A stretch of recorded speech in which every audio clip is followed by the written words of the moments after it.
Today I will be doing something completely different than what I normally post.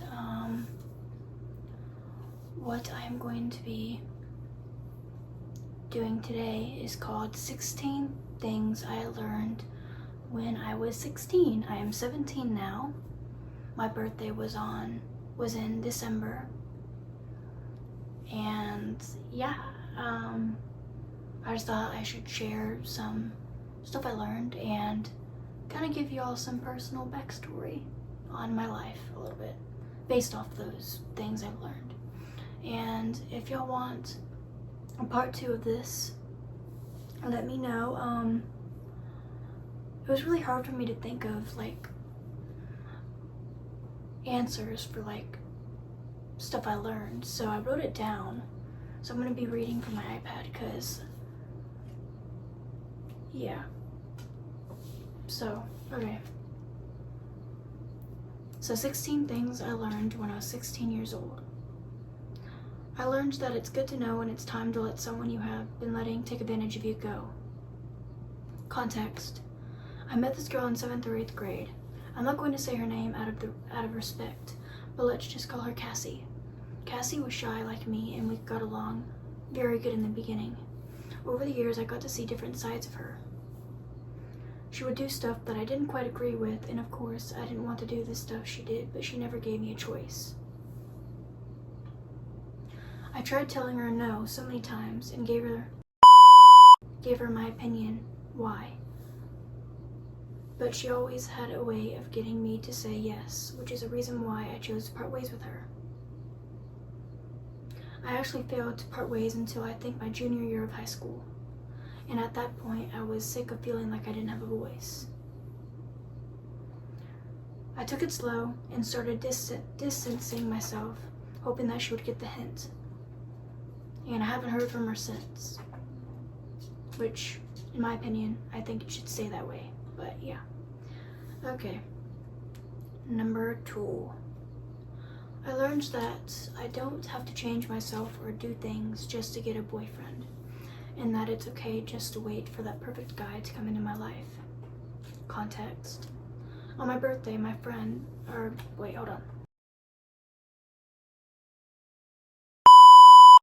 So on my,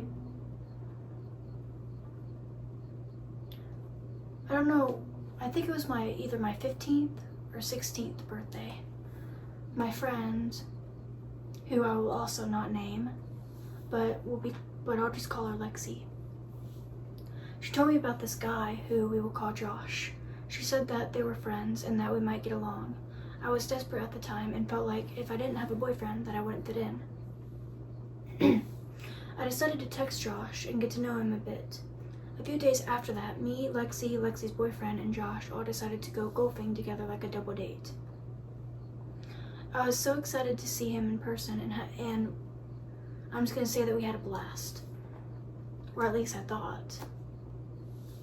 But afterwards, he texted me saying that we weren't right together or something along those lines. I texted him back and asked if we could still be friends. He agreed to be friends because I didn't want it to end like that. I don't like ending on a bad note, so we're still friends, but I don't talk to him really anymore. But I'm not going to say that I regret having that experience, because I don't.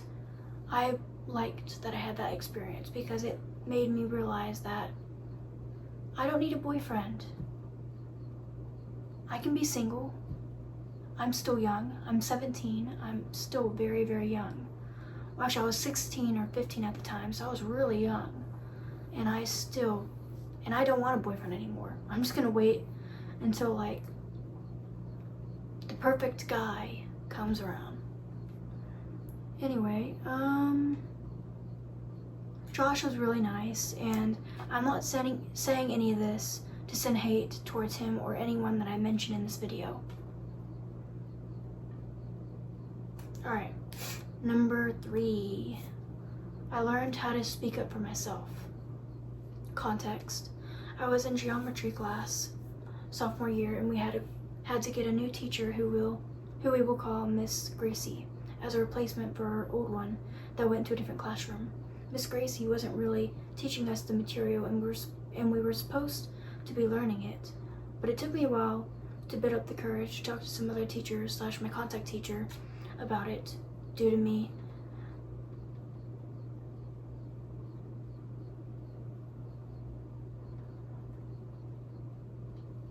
this does not make sense. Okay, so it took me a while to build up the courage to talk to some other teachers / my contact teacher about it, because I thought that if I just sat back and just let it to not get in the middle, that it would go away and that she would start teaching us the material, but that never happened. Everyone was complaining that they aren't learning anything and that they don't know what they're supposed to be doing. So, I mean, they knew what they were supposed to be doing, but they just had no clue what the material was about. And well, they knew what, oh my gosh. I suck at this so bad. I'm still learning.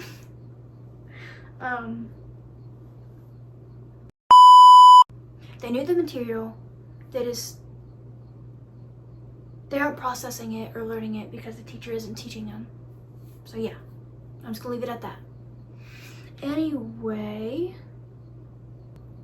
so finally, I decided to tell my contact teacher about it and a few other teachers, and they were telling me that the teacher should be teaching us the material. And so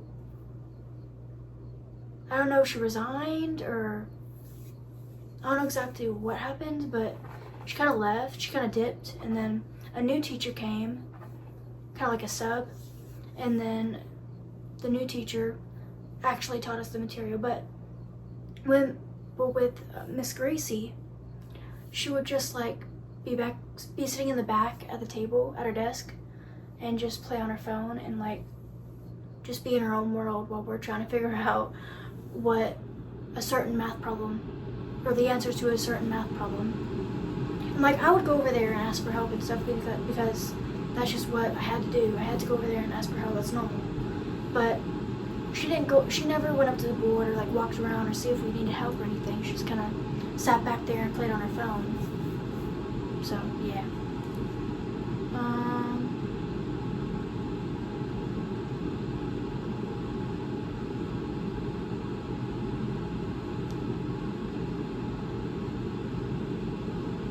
So you should never be afraid to speak up when you know something is wrong. Like, I was afraid because I didn't want to get anyone in trouble, and I didn't want to get in the middle because I thought that it wasn't my job, you know. I'm not the teacher, you know. I thought that it was going to be handled I thought it was going to be handled on its own, but I was wrong. Then I decided to take it into my own hands. Just speak up when you know something's wrong. That's just what I'm trying to say. Anyway, moving on. Number 4. I learned that when you take the time to actually learn material and make progress, that you can actually succeed in life. Context. I worked hard at school my junior year and passed my history STAR test, got to be exempt from all my finals, and got a letter of recommendation from a teacher that I was close with that I was close with in my sophomore year of high school, which this teacher was also my contact teacher. But we got along very great. Since the beginning of sophomore year, I knew that me and him were going to get along great. Not saying that it's like weird or anything, no. It's just, we had a good like student and teacher relationship. Y'all know what I mean, not sexual or anything like that, nothing like that, no. It's just, he was nice to me, and he helped me do better in school and stuff, and then, yeah. And he had great jokes too, and like, he was very humorous and very easy to talk to, and easy to ask for help when I needed it, so yeah. And also I didn't have to ask for the letter. He just did it without me even needing to ask. He just beat me to it. So that was nice of him. And I still have the letters. They're up on my wall. But yeah. He gave me like a ton of them. Like, I don't know exactly how many, but a whole bunch. Like, multiple papers that I can use anytime in my life. Number 5. I learned that because of my experiences of eating alone at lunch and letting my fears get the best of me, that senior year I want to change. I want everything to change. I want to step out of my comfort zone and make friends so that I don't have to be alone.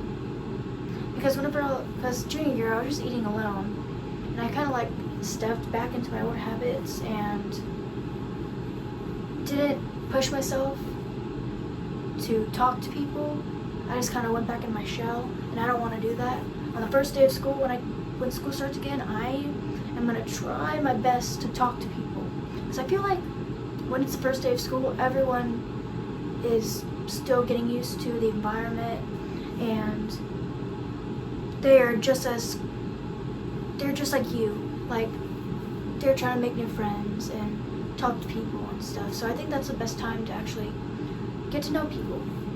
I mean, I have friends. I just never hung out with them at lunch. I don't know why, but I'm weird. I'm awkward. I'm an introvert. I have anxiety. Life. Anyway, number 6. I learned how to be more independent and not rely so much on my parents for help or assistance. Like, I would turn in my work on time without my parents reminding me or teachers reminding me, and I would complete homework. Did I say homework? Homework. I would complete homework on my own without getting constantly reminded and harassed about it. I did really good junior year. I almost said sophomore year. No, sophomore year I was terrible. Freshman and sophomore year are like the worst years. Junior year was definitely way better, but it was hard. Really, really, really hard. Yeah. I wouldn't consider freshman and sophomore year easy, but it was chill. It was chill. Basic chill. Yeah. Moving on. Number 7. I learned that what I did in the past does not define who I am in the future. I made a bunch of mistakes in my freshman and sophomore year that I am not proud of, but I sent my apologies and slowly learned how to move on. This leads to my 8th thing that I have learned. Number 8. I learned that it's not healthy to let what you did in the past affect your life, because if you do, then you'll never allow yourself to improve or heal. Like, in order to move on and continue with life, you have to improve and heal. That's just how it works. You gotta not let those wounds affect your life and not let those wounds consume you. You gotta take what you did, learn from it, forgive yourself, accept that you made those mistakes, and leave them in the past. Don't let them be in the future with you. Just shove them in the past, because they stay there and you move forward. That's my little speech.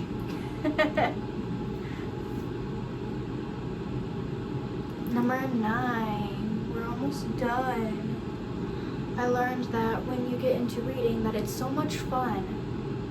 Like, I have so many books. Like, I buy more books than I do read, but when school was in session, I loved reading. I don't know if it was because I was in reading class or if, I don't know, but I loved reading.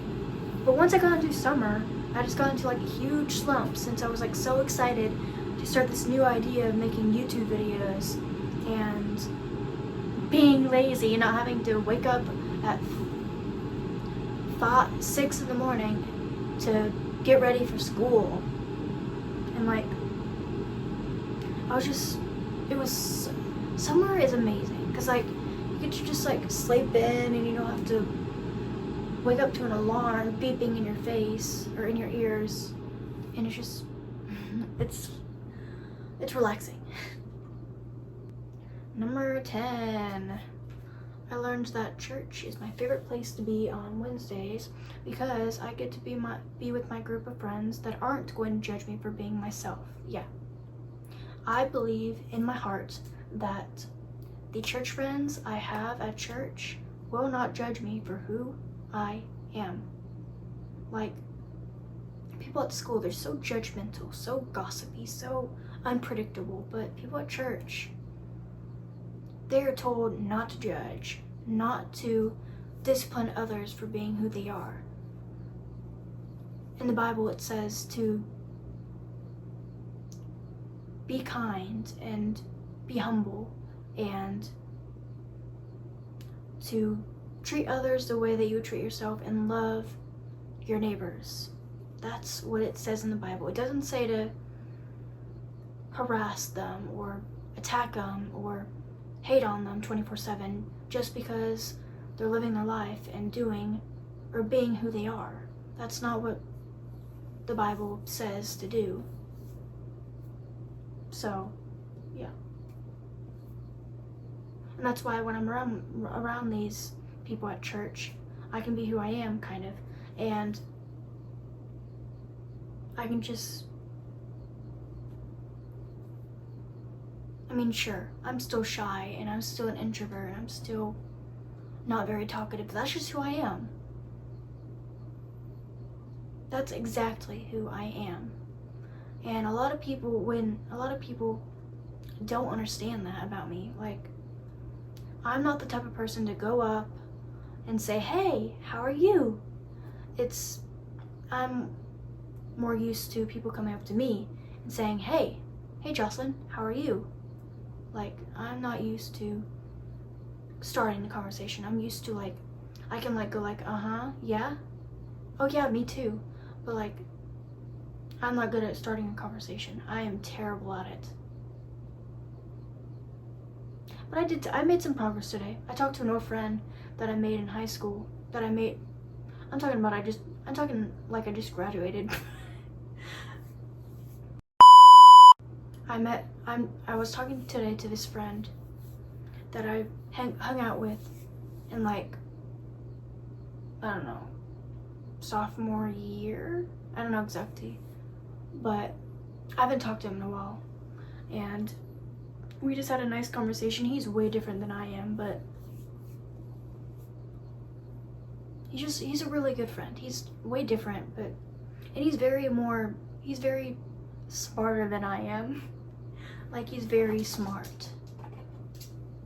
I don't know, I just wish, like, I was, in a way, smart like him, you know? Like, I think of myself as, like, dumb and childish, and, like, I hate my voice, and, like, I hate the way I look. I don't know. I know you're not supposed to hate that type of stuff about yourself, but I do. Anyway, moving on. I did not mean to get that personal. Number 11. I learned that it's annoying to constantly be blowing up my mother's phone when I have a random question or need her help. Yeah. Like, I'd be at school in, like, freshman and sophomore year, and, like, when I need help, like, I used to never ask teachers for help. Like, I'd grab up my phone, go to my text messages, go to my mother's messages, and just be like, hey Mom, what's this? What's that? Like, my mother knows. Like, she was in high school, like, so many years ago. Like, how is she supposed to remember all of that? And my mother's always like, I don't know, go ask the teacher. And, like, I used to constantly do that. Like, I'd just be asking my mother, like, what 2 + 2 is, or, like, what type of cow is this, or, like, or what is, I don't know, but, I don't know.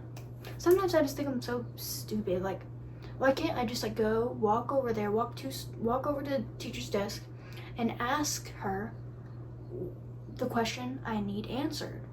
Like, it's so easy. Anyway, number 12. I learned that it's okay to change what you want to do in life, and that not many people are sure of what they want to do until college. I was so worried that I was running out of time, so I was thinking about joining an internship to gain more experience on a field that I had interest in, and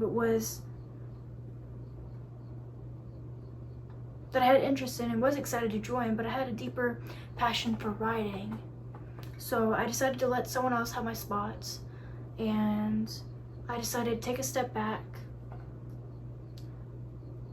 really think about what I want to do and why I want to do it.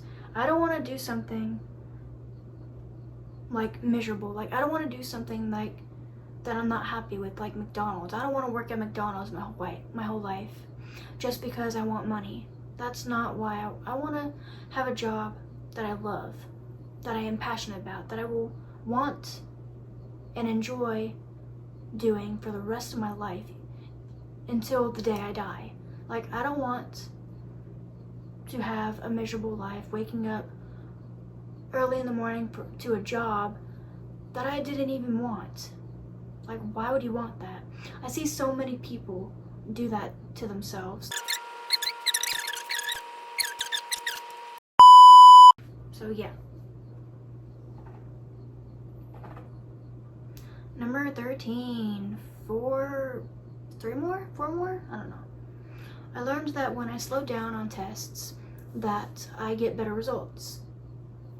When I would test, I would be so worried about failing that when I got inside the room, inside the chair, and had the computer facing me, and when we would start the test, I would just I'd be thinking okay, so do I want to be the last one sitting doing the test, or do I want to be the first one? And I would I would stick with wanting to be the first one, because if I'm the last, then I would have to go to a different room and finish. And I thought it would be embarrassing to be the last one, so I always wanted to be the first one. So I would rush through the tests like it was nothing and get a terrible, terrible grade.